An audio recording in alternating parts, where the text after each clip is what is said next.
নেইমারের আবির্ভাবটা ছিল রূপকথার গল্প বাস্তবতায় রূপ নেওয়ার মতোই। কি দারুণ স্কিল নিয়ে ফুটবলের ১২০ গজের মাঠে নামলেন।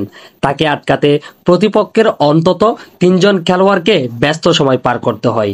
ব্রাজিল সমর্থকদের আশার পালে হাওয়া লাগালেন তিনি। মিশন হ্যাক্সাবোধই এবার পূরণ হবেই হবে। কিন্তু এরপর নেইমারের কেরিয়ারকে ভাগ করলে অর্ধেকেরও বেশি সময় তিনি ছিলেন মাঠের বাইরে। ইনজুরি তাকে আষ্টে পৃষ্ঠে ধরেছে। ব্রাজিলের এই পোস্টার বয় যেন অবাগা এক রাজকুমার, যিনি সবকিছু থাকা সত্ত্বেও রাজত্ব নিতে পারেননি।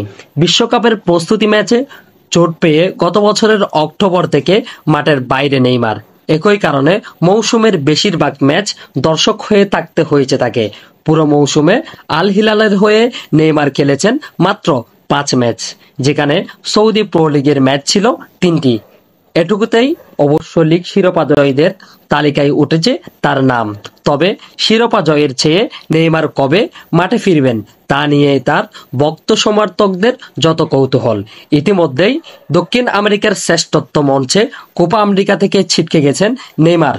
দলের সেরা তারকার জন্য শেষ পর্যন্ত অপেক্ষা করলেও তাকে স্কোয়াডে রাখা যায়নি।